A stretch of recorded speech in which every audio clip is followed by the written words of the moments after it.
We already knew prior to the current concerns about subprime mortgages and the prospects of a recession that the American public in general were rather disgruntled about U.S. economic performance.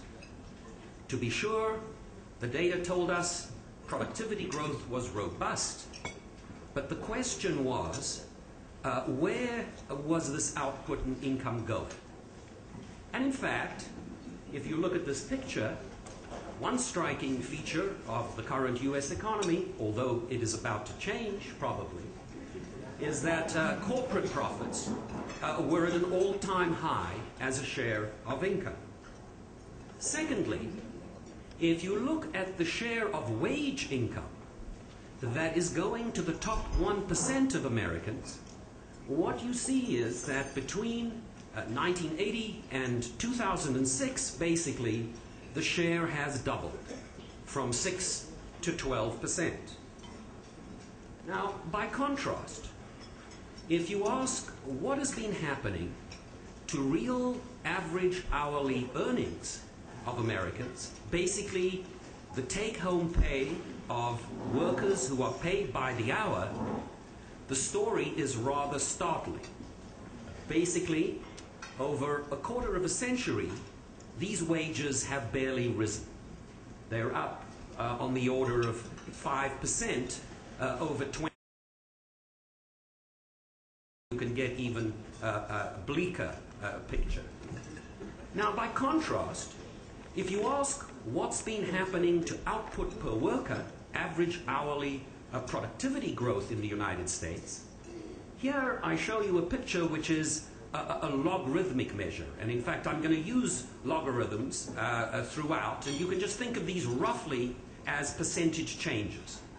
So this measure is up 50 odd log points over the same period. That is to say, up 70%. So here we have a remarkable contrast, and it's frequently pointed to when people are talking about how wages are doing in the United States. Now, at the same time as these developments have been taking place, many things have been happening in the U.S. economy. We've had dramatic technological changes, we've had a decline in the power of unions, we've had changes in social norms for wage setting, but also, very strikingly, the economy has become increasingly globalized. And so, it is no surprise, given the fact that we have some rather important theories in international economics that actually predict that opening up international trade, and particularly an increase in trade with developing countries, could increase inequality in the developed world. Given the fact that we have these theories, it's no surprise that many people believe there is a strong causal link between the wage performance, the inequality, and global engagement of the United States.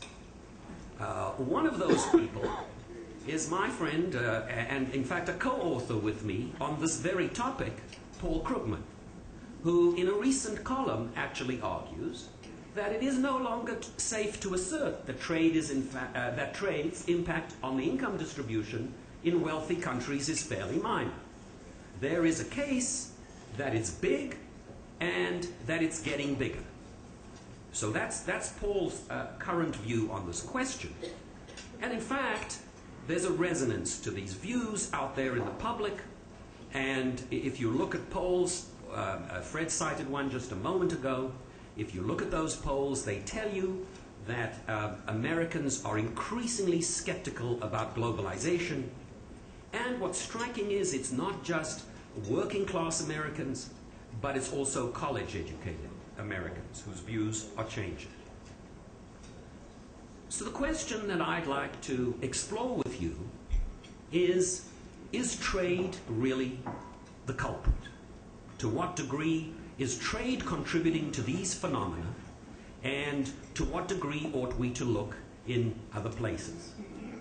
Now, I want to make some qualifying comments before I get into the analysis. trying to limit some of the scope of the questions I'm trying to answer. Firstly, globalization is a very broad notion. And indeed, the US economy is affected through the airwaves, through the spread of knowledge, through capital flows, many conduits of global influences.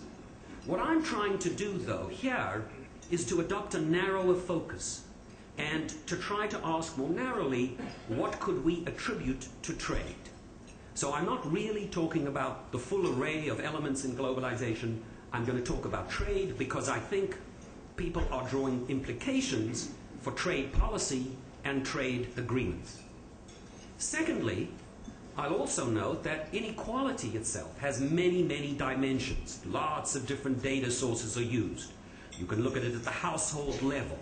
You could look at after-tax incomes or before, after transfers, and so on. There are a lot of different measures. They don't all give us exactly the same story. But I would suggest that for the purposes of this analysis, the appropriate measure is to concentrate on pre-tax and pre-transfer measure.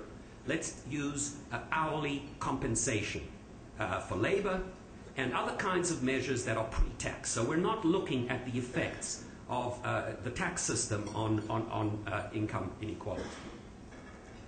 And then finally, I'm going to focus on three different kinds of inequality because I think they're often conflated. The first is wage inequality. Basically, this is the development of differences in returns to skill, primarily. So we see college-educated workers earning more than high school-educated workers, as an example. So that's wage inequality.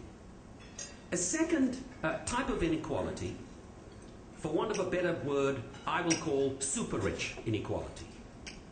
This is the income which is being earned by the top 1%, the top 1/10 of 1% of Americans. I believe the drivers of that development are fundamentally different.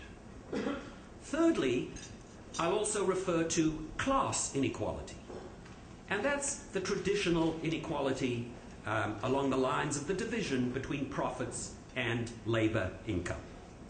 So these are three types. It turns out in the United States we've had an increase in all three types. But if we want to think systematically, I think it is important to distinguish among them. And so the questions I'm going to be asking are basically two. First, I'm going to ask, well, suppose that income growth had actually been the same as we've had, but the income shares had not changed. Given that scenario, how much higher would blue-collar workers' wages have been? So the focus here is on a group who are well-defined and precisely defined in the data that I'm going to be using, and that is basically workers who are production workers in the United States. The chart that I showed you with the discrepancies between output per hour and average hourly earnings also show you that, in effect, average production wages have increased at the same rate as the average hourly earnings measure. So we're focusing on an American who is typically a production worker who typically has a high school education. And then the second question I'll ask is, well, what role has trade possibly played in increasing the inequality of each type? And in the study, I devote a chapter to each of those. And these are the main findings. This is what I conclude as a result of this study. Firstly, inequality is a significant part of the story, but it's not as big as you might have thought. That is to say, a major reason why blue-collar workers are not getting as big a share of, major reasons why the blue-collar workers are not getting as big a share of the pie are what I'll call technical and measurement issues, and I'll explore those. But the residual inequality accounts for about 30% of those gap. Secondly, trade's impact on wage inequality has not been very large. In fact, the most surprising thing that I have found is that since the late 90s, there has not been a significant increase in wage inequality.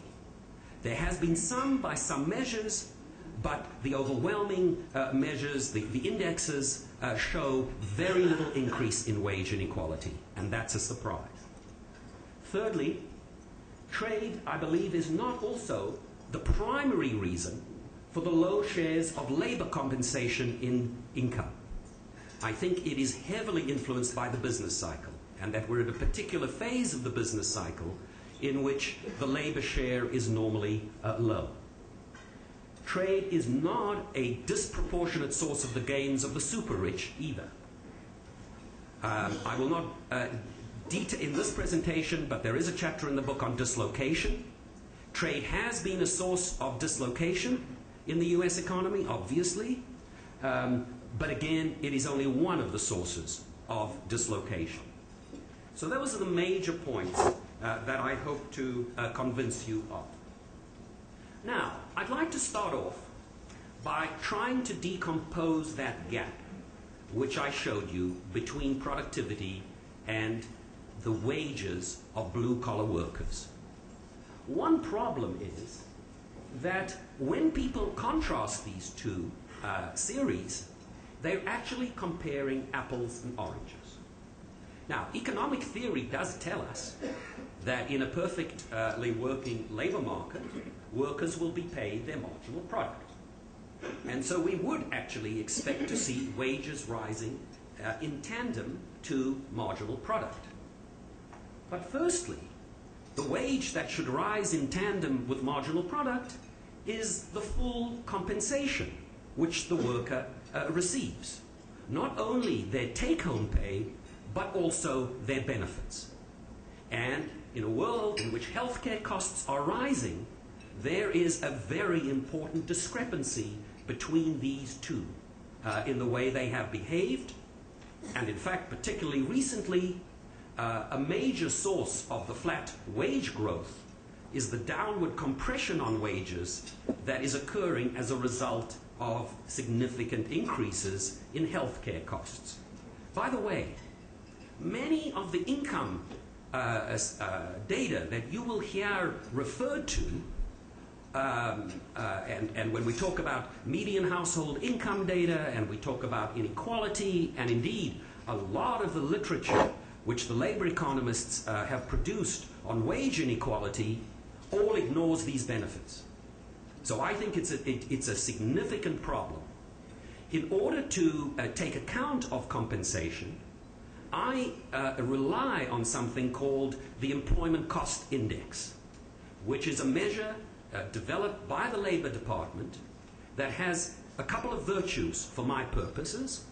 Firstly, it gives you wage, the take-home wage data, and the corresponding benefits data and the corresponding compensation data. A second great virtue of the series is that it is a fixed weight series. It controls for the kind of workers that are being employed by occupation and various other elements. So whereas a lot of the other measures are susceptible to changes in the mix of workers, this is the Labor Department's best effort to control for those mix changes, which is very useful if you want to isolate what's happening to the price or the wage of a particular kind of worker. A second big problem, a second big issue, is that when people talk about real wages, what they're interested in is what workers can buy. So they take the worker's wage and they deflate it by the consumer price index. When they look at productivity, they're interested in what's the worker producing. So they take output per worker in nominal dollars and they deflate it by a deflator for output. But it turns out workers don't necessarily consume the goods that they produce. There's a significant discrepancy there. In particular, we have seen very rapid productivity growth in the capital goods area. Computer prices, as you all know, have been plummeting. But those are bought by firms, not by workers. So there are different weights in the consumer price index and in these output indices, and the price behavior is different. The thing you'd expect is workers will be paid their product wage. So if you will, we want to know, has the worker's wage been rising in terms of computers, not necessarily in terms of housing or imported oil or something like that. So you have to take account of that, and it's a measurement issue, but there's no money to redistribute as a result. And then there's a third element, which is this. Some workers have been improving their skills and educational levels.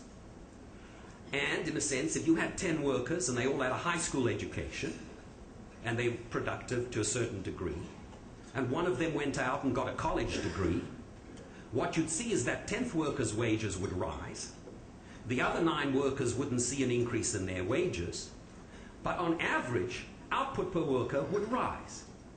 So you need to take account of changes in the skill mix, in particular of the fact that white-collar workers have disproportionately improved their levels of education. So these are 3 elements which I would argue are present in that gap. And so what I do is I try to decompose the gap, and in effect, if you look at the bottom line, you see a blue line, which is the measure when we only take the real wages. The next measure, I take account of benefits. And what you see is the measure starts to increase. The yellow line, if you can see it, takes account of price differences. The light blue line takes account of those skill differences. And so, after doing these calculations, what I get is that these technical factors, benefits, prices, and skills, account for about 33.5 log points of this gap, but there remains 3 types of inequality.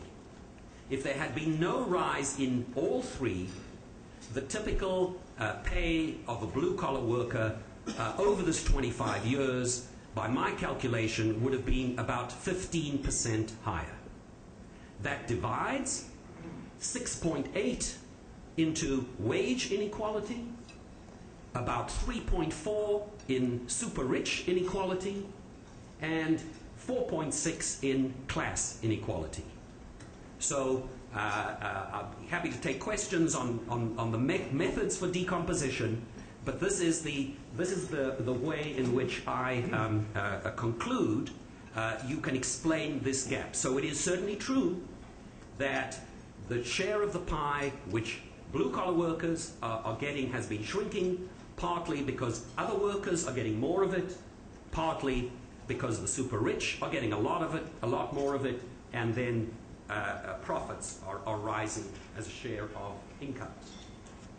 Now, what is very striking is that when you decompose these effects across different periods, you get very different stories by period. The economy has been globalizing fairly steadily over time, but these types of inequality emerge at different times. The wage inequality, which is the purple you will see, is a very pronounced phenomenon of the 1980s. And in fact, that's when we had the big debate about trade and wages. In the first part of the 90s, there wasn't a significant increase in wage inequality.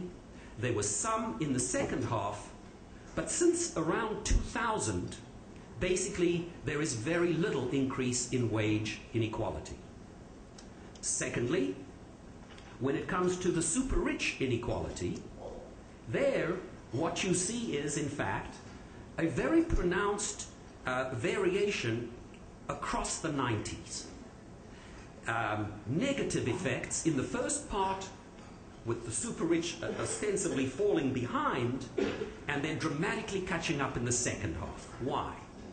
Well, it turns out that in our most comprehensive measures of compensation, we include stock options. Non-qualified stock options, when exercised, are counted as labor compensation. So actually, these were increasingly widely used after certain tax changes in 1994. So what happened was the CEOs and other people who are disproportionately entitled to stock options got their grants in the first part of the 90s and exercised them in the booming stock market in the second half. And that's why you see this variation. They were then hit by the declining stock market, and so their shares declined, and now they've recovered back to their 2000 levels roughly in 2006, and so over this period, over the latter period, it doesn't account for all that much. Profits are the third part of the story. As I will elaborate in a moment, actually, over the period, the 2 decades, from 1981 until 2000, basically there was no increase in the share of profits in GNP. It has a cyclical volatility, but no big increase. Since 2000, the big story in inequality is profits. And it's because, heavily, in my view, this is a cyclical phenomenon. And normally what we see is that during recessions, wages are sticky, and basically profits are very volatile, so labor share rises. In the course of the recovery, what we see is that the profits recover, and so profit shares rise. Once the recovery matures, hopefully we can keep people working for long enough, then the wages catch up. So the bottom line here is the big story since 2000 is profits. Okay, let me turn now to trying to think about the role of trade in each of these types of inequality. And let me start off with the wage inequality. Now, there's been this long-standing debate. Was it heavily trade, or was it technological change that was responsible for the growing inequality in the 1980s? We've had a lot of studies trying to look at these. There's a lot of controversy in the literature, but there was a superb summary of these studies made by Bill Klein in a publication of the Institute a few years ago, and although he got bigger numbers, when he summarized the consensus in the literature, he came up with the idea, with the notion that trade was probably responsible for about 20%. In my own work, I found smaller numbers, but just let's focus on the 20%. So if trade is responsible for 20% of the wage inequality, and if in total blue-collar wages are suppressed by wage inequality by 6.8%, then we get a fifth of that, which is 1.4%, as attributable to trade. So taking the estimate in the literature, my conclusion is the best bet is the typical blue-collar wages would have been 1.4% higher had we not had this phenomenon called trade. However, that's a 25-year story. And I'd like to explore in somewhat greater detail the more recent experience, because it is really quite provocative. If we look at what's happened to the economy, if we look at the trade balance as a share of GDP, we had the deficit in the 1980s that became the focus of the first debate. We've had a much bigger increase in our trade deficit in the 90s, in the latter part of the 90s and during this decade. Secondly, if we look at where these imports are coming from, and this I think was the point that Paul Krugman was emphasizing, as a share of GNP you can see, look at the bottom line, these are imports from non-OPEC developing countries. And what you see is they rose from just over 2% to just under 3% by about 92. And then we had NAFTA.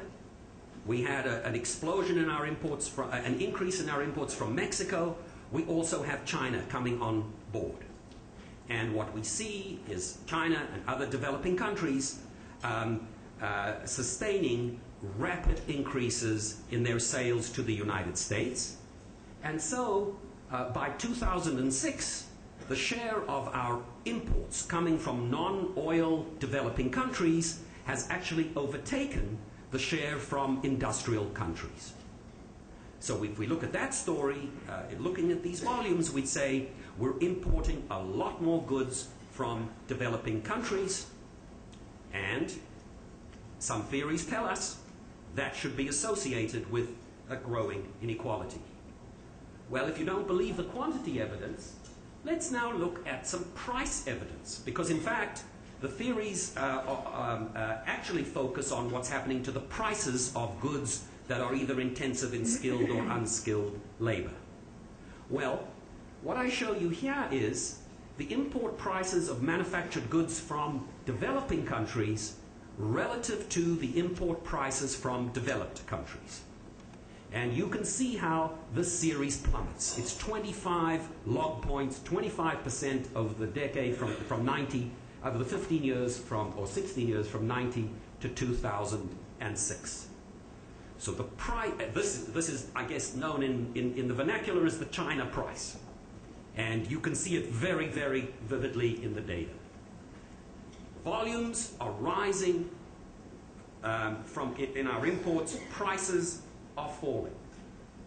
So naturally the question is, what is happening in the labor market? What is happening to relative wages? And here what I show you is the ratio of white to blue collar compensation taken from the employment cost index.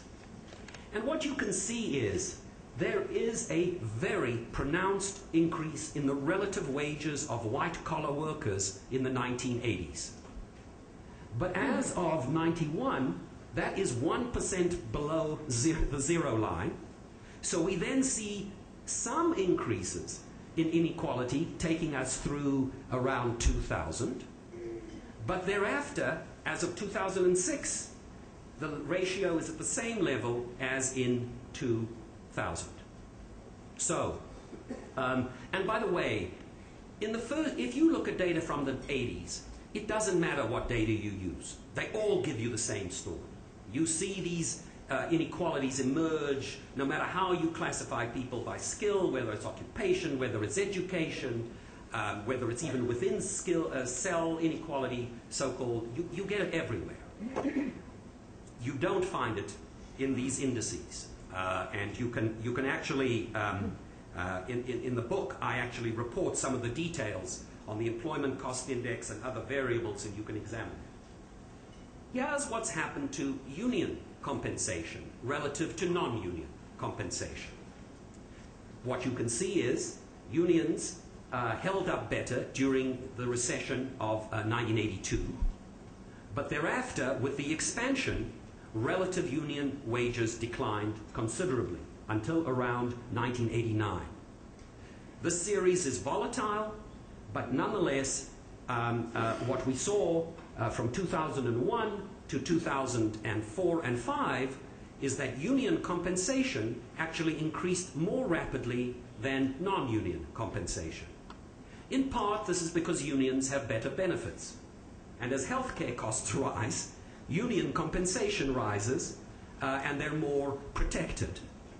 Needless to say, then, you do not see evidence in this data that somehow the global developments have had a particularly weakening effect on the bargaining power of unions in this period relative to other workers. Both groups of workers may have experienced some problems in bargaining, but it's not a relative union story. This is another very important measure. Here I have the relative earnings of high school dropouts as compared to those people who have finished high school. So if you think about this, this is the measure that should be capturing immigration. Something like a third of all the workers in the United States who don't have a high school diploma, the dropouts, are immigrants. Now again, if you look in the 1980s, you see a story where the high school dropouts were doing increasingly poorly relative to those who had graduated from high school. But since the early 90s, you don't see much change in how these workers are doing. Similarly, if you look at the debate among the labor economists, they're telling us that to the degree they're finding increasing inequality in the US, it's the ratio of the 90th percentile in the wage distribution to the 50th, and not the 50th relative to the 10th. So what we're getting, to overstate the case, is the rich are getting richer, but the poor are not necessarily getting relatively poorer. I would argue that this is very important information if we think about immigration. And I don't see it reflected, quite frankly, in our discussions of immigration. One measure of whether the labor market can absorb those immigrants is, in a sense, whether we're seeing a compression in these measures of earnings that are pertinent to the least skilled and the least well-paid American workers. These are the ratios of college to high school earnings. They show dramatic increases on the order of 30 log points since the mid-1970s. But since 2000, what you find is that there isn't much change. So I would emphasize, we don't see that inequality has reversed itself in these series. But what we do not see is that over the last 6 or 7 years, it's become greater. Here are the ratio of the earnings of advanced degree relative to high school. And again, they've been stable in the more recent period. So we have a paradox. More globalization and apparently little increase in wage inequality.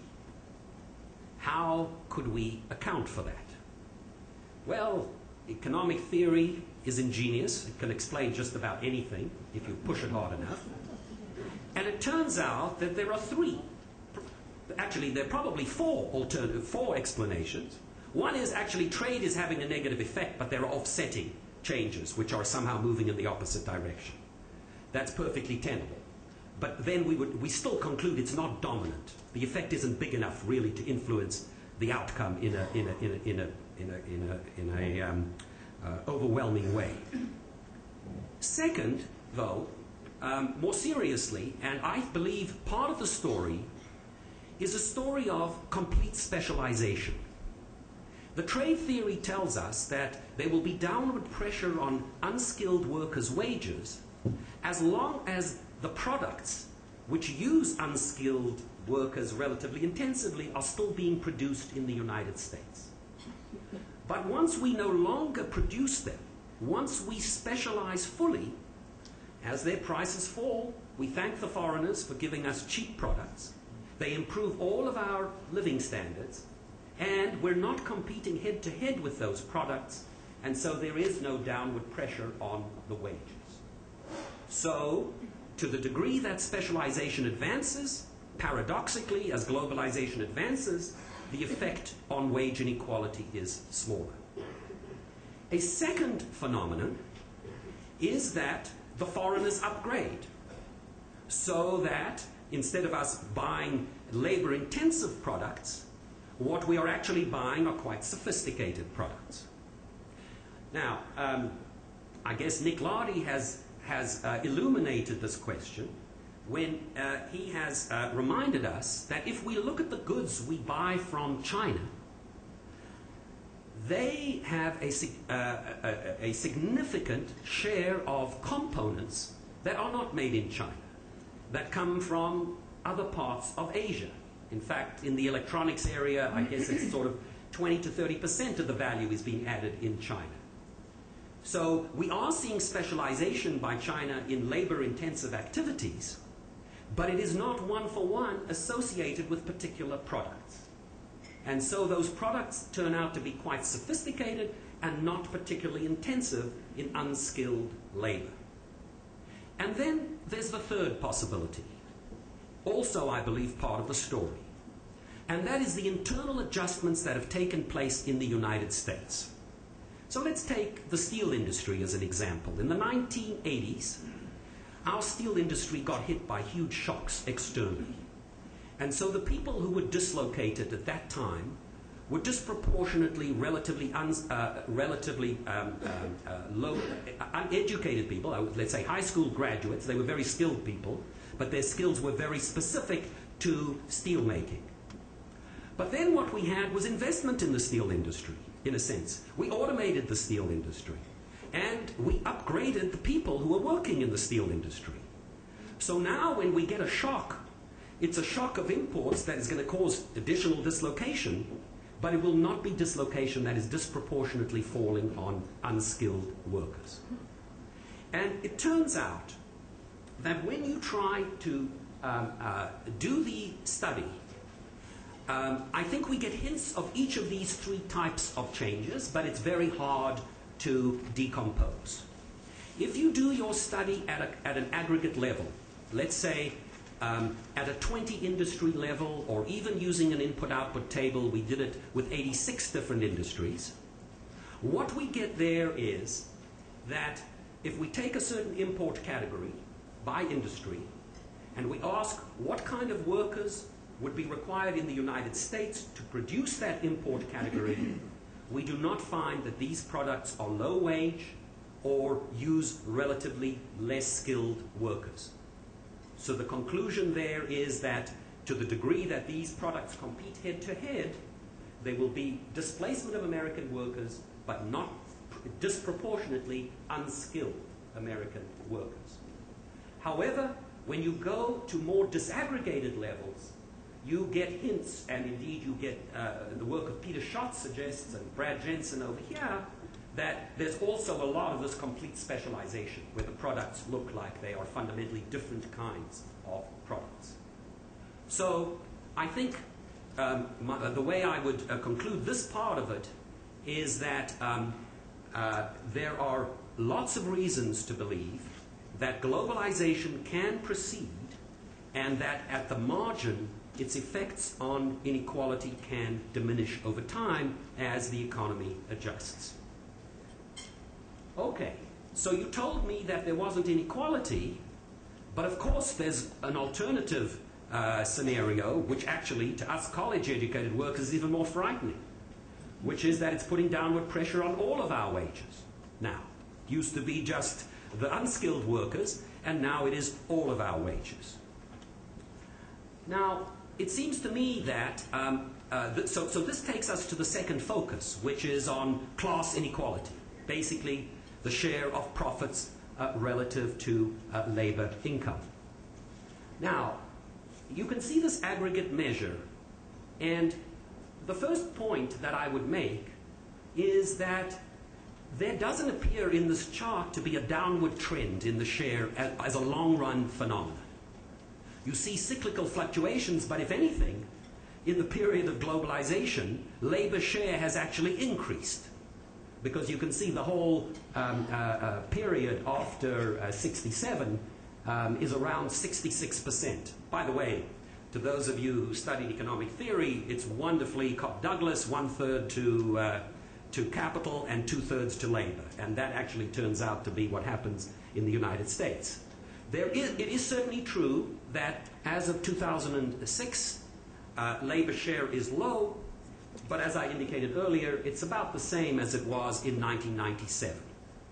Now, it also turns out I tried to trace the pressures. If it is true that, in fact, an intensification of competition from China has allowed Americans to drive down wages, I would have expected to see this phenomenon particularly pronounced in the industries that are competing with Chinese products. I would have expected to see it in manufacturing.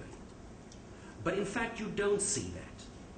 The real source of the increase in profit share in the United States heavily is or was in the financial sector.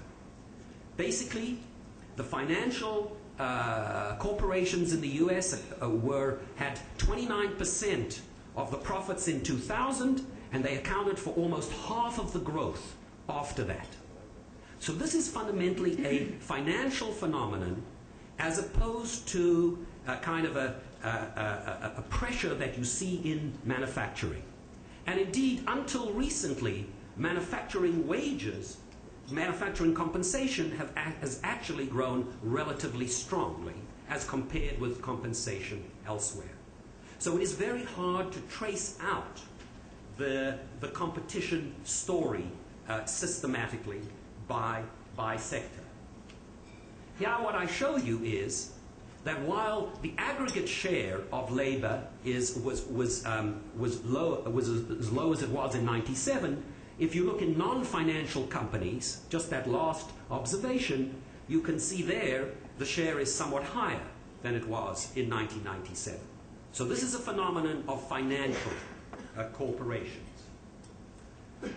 So my take is it could still be the case. The verdict is still out. We need to run the full cycle to see what is going to happen.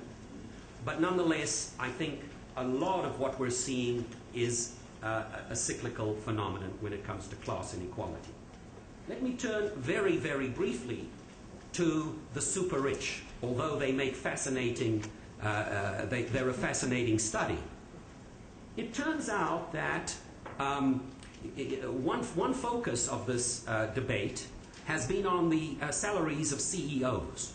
There's some question about how important they are quantitatively, but recent work by Du Becker and Bob Gordon suggests that when it comes to compensation data, it is a significant part of the story.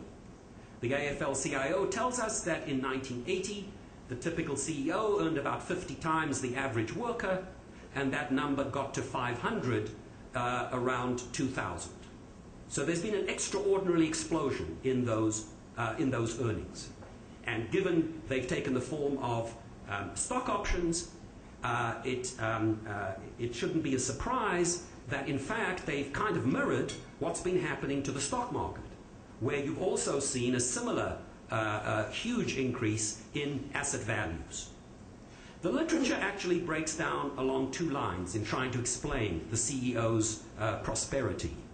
One argument is kind of a power argument, an argument that basically there's a struggle between CEOs and stockholders, and the CEOs try to get as much as they can get away with, and when stock prices rise, the outrage constraint is relieved. People can pretend they're paying for performance, and so the CEOs get more money. So that's a sort of a non-economically rational kind of an explanation. I think it captures some of the truth.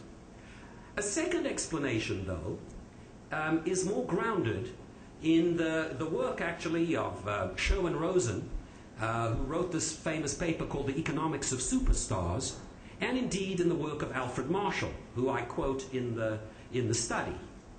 And basically, the argument goes something like this. If you normally think about economic growth, what you'd expect to see is if demand increases, supply will increase in tandem, and so prices shouldn't rise. But if something is fixed in supply as demand increases, its price will rise. Well, there's one thing that's fixed in supply. I mean, there are many things, but one of the things that is fixed in supply is the best. There is only one best. And therefore, as demand rises, the best is going to see their incomes rise. And that's why, property in the center of London, or the house on the lake, or the house with the ocean view, or Tiger Woods, they see their incomes rising disproportionately.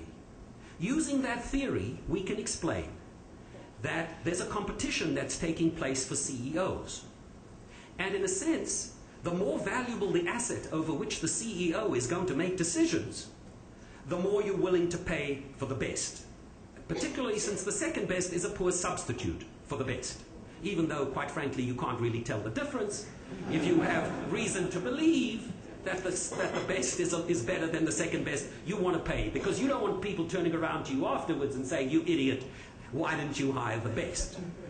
So it turns out that with economic growth, with an expansion, people are able to they will pay more, and it will also be tied to asset values. Okay, so what's this got to do with trade? Well, I think very little. But I started to ask the question, so if we just take a proxy for what's driving this, particularly the CEOs, as being the value of the stock market, then I want to know how important are global activities in the values of our firms. And one sort of shorthand way to look at that is what share of our profits are being earned abroad. And in fact, what you see is it's volatile, but it hasn't actually increased all that much. And here's something that really surprised me. I said, let's look at the share of value added in US multinationals that is added in the US, in the parent, and in their foreign subsidiaries. And what I found was that in 1982, 78% of the value of US multinationals was added in the parent, in the USA. And in 2000, it was still 78%. So for all the talk of globalizations, US corporations don't look like they have become more dependent on global activities. Now, that's not true of all sectors, and there's some that have been. One particularly interesting sector is the financial one, given that a lot of the money is being made in the financial sector. It turns out that it is true there are some very global companies. Goldman Sachs, Citibank, Credit Suisse, First Boston, definitely global. But on average, U.S. financial corporations earned about 80% of their money in the U.S. in 2000, and about 80% in the most recent data. So my argument is the asset values heavily are being influenced by profits which are made in the USA. The inequality phenomenon, whether you take the skimming story or you take the rational story, is heavily influenced by what's going on in the United States. So I argue, and these are my conclusions. Firstly, over the long run, there is a component of inequality that could be attributed to wage. I gave you the number 1.4% for the typical blue-collar wage. But recently, there isn't much wage inequality to be explained. Secondly, the super-rich phenomenon, which I described, I think is heavily American. And thirdly, when it comes to profits, there is a heavy cyclical and financial component to that profit share, which doesn't look like it's going to last. And then I didn't have enough time to talk about dislocation. Dislocation has been a significant, trade has been a contributor to dislocation. The studies of the period from 2000 to 2003 range in their estimates. Mine, I did one with Martin Bailey where we found a 12% decline in manufacturing employment could be attributed to trade. Bivens from the Economic Policy Institute found up to about a third, reworking our methodologies. More recently, there is evidence that in the last 2 years, although there hasn't been a lot of dislocation, trade is a factor in the slow recovery of manufacturing employment, probably a significant factor. So trade is contributing to dislocation within the manufacturing sector, but it is only part of the story. There is a huge influence coming from fluctuations in domestic demand, technological changes, and so on. So, where do I come down after all of this? It seems to me that there are serious issues in the United States economy, but protection is not the answer to those issues. It's neither is trade a major source of these problems, and particularly, I believe, protection would be the wrong way to respond to them.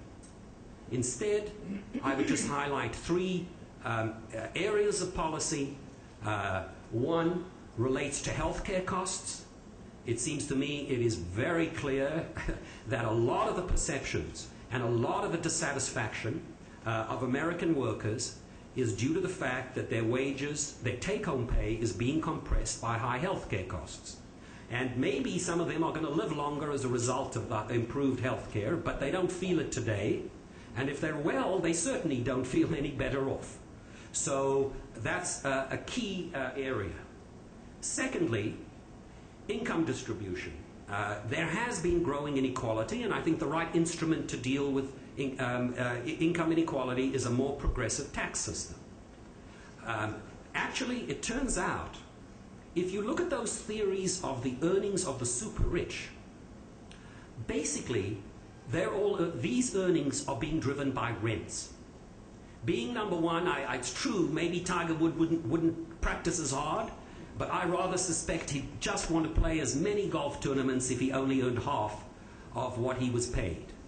And the same is true in many other dimensions of that phenomenon. So we've always learned that the best taxes are those that fall on rents. And I would submit these are rents.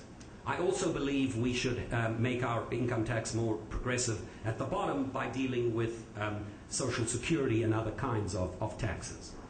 And then thirdly, I think we need to dramatically improve our measures to assist adjustment, not to focus narrowly on trade, but rather more comprehensively on workers who are dislocated. It's very clear that trade is a part of the story, but it is by no means even the preponderance of the story. And singling out trade, I think, is not an appropriate way to deal with the genuine problems of workers who are dislocated.